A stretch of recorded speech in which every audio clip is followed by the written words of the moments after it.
Heyo, hello, my name is Allison. Welcome back to my channel. Yes, I'm aware that I look like a burnt cookie. I am fully aware that this bronzer shade does not work for me. But, you know, it is foundation season and I wanted to make this video because, first of all, my dear sweet significant other went to Ulta today since I worked all day long and picked up the new ABH foundation. And first thing I did when I came home is I wanted to try it. So the last few foundation videos I've done is, you know, bare face, laying it on out there, putting it on, talking about it, XYZ, LMNOP. But, hey buddy, go sit down. Your little toenails make so much noise. What I did when I first came home was we went to get something to eat. I literally was like, had to feel it, spread it all on the back of my hand, and immediately it reminded me of a different foundation that I have that I will tell you about. But from there I just decided to take little half pumps and spread on my cheeks. Let's get past it. And then, you know, so I basically did a full face, well, I did quite the lovely coat of foundation on my face, and that was it. Let it dry. Now the one thing that I've noticed about this online is that it constantly reiterates, does not have to be set with a powder if you don't want to. And that I very much so agree with. It definitely sets, but not like the dream you want it to be. So here's the more expensive alternative. This is the Natasha Denona Face Glow Foundation. Exceptionally similar as far as consistency goes, how it spreads, how it wears. I actually like the way that this wears, is like third bottom. Anywho, this, I genuinely expected it to be a lot thinner than it actually is. And so the thing is I haven't seen a lot of commentary of, you know, the viscosity of this.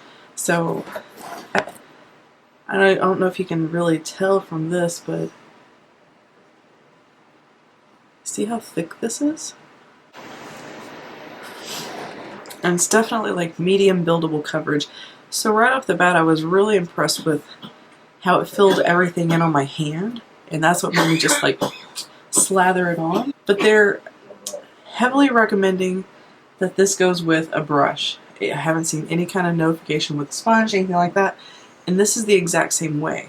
Like, you cannot use this with certain mediums. Oh, she old. It's the same. Like, they're super luminous because the dry down kind of isn't there. So I wore this, what's on my face now, just the foundation to a restaurant, so I had it on my face for just about an hour and a half.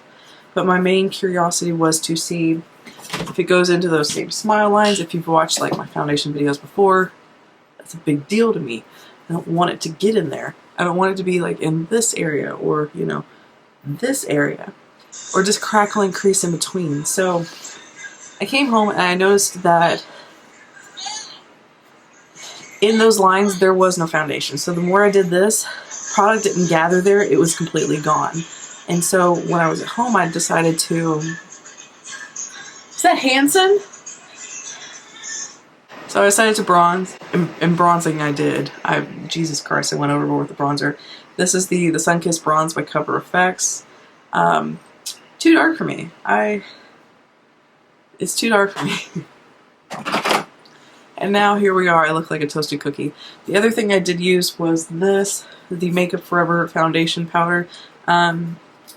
This is impressive. I've tried this with several foundations. I've tried this by itself. This is not the problem. Are you ready for the show? Let's zoom in. Hey.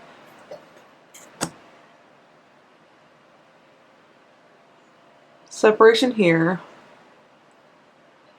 Gathering here. Just like it's separated in all of these little spaces here. See this? The creasing? It's intense. Same thing here.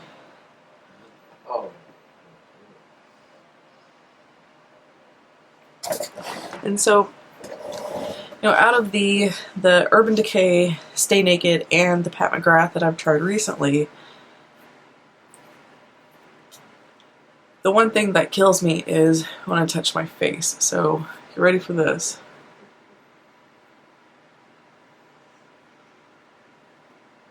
Please tell me you see all that missing. Same thing. You ready? Oh, something else. So, real quick. Bunching. I've noticed a lot of bunchings. Significant bunching.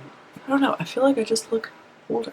Like, it's just drawing attention to these lines so significant. And I feel like I'm not giving it fair justice, of course. I need to, like, fully set this area since I know that is a trouble area for me and roll with it that way and see how it looks. But letting it self-set on its own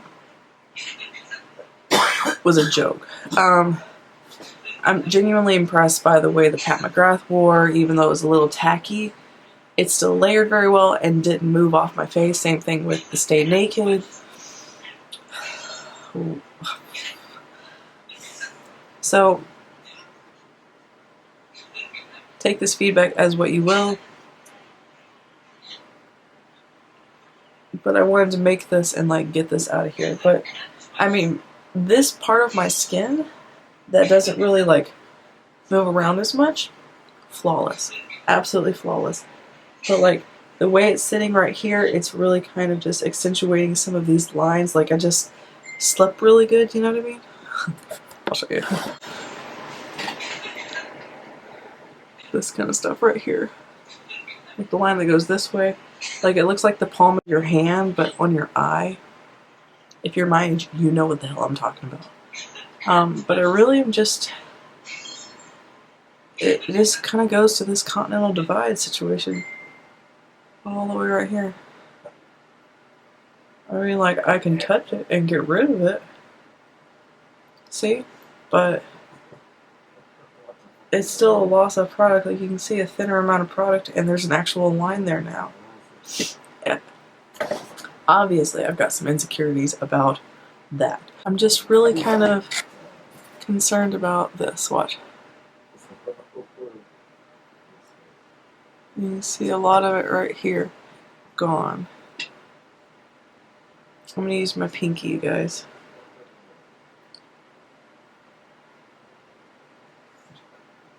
To represent, like, glasses on your nose. You can see a lot of the product is missing just right in here. Right here. I mean, here's my honest opinion. I like how reminiscent of this it feels, so it makes me realize I have to be more specific in the way I apply it. I don't want this to turn into another subculture situation. Do I feel like it's headed down that road? Slightly. It is beautiful, but I know that I need to be more specific about the areas on my face that do move. Those are the areas that I realistically have to set. So, do I consider this something that you can wear without setting it? No, not at all.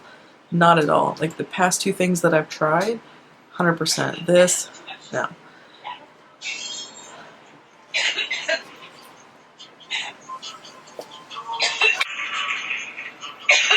Too much to say. So, self-setting, I do want to wear this again. I am going to wear this again. This was $38. I'm going to wear this again. I think that they did a great job with the font de tint LUMINOUS. Please tell me that's how you pronounce that. That would make me so happy. LUMINOUS. LUMINOUS. But as far as something that's foolproof goes, I don't really see it having that, like, foolproofedness. I decided not to pick up the loose setting powder just for the simple and sheer fact that they consistently said that this does not necessarily need to be set. And that's what I wanted to see. And I kind of don't agree with that. You have to realistically, if you plan on moving or if you want this to last throughout the evening, you need to set in certain areas where you know if you're going to be talking your ass off or blowing your nose, things like that. You need to set it with something that really locks things in. And then you're good to go. Anyhow, that's my 2 cents about this foundation. Thank you guys so much for watching. Subscribe, like, comment below. That's all I have to say. Peace out. I'll see you in the next video. Bye.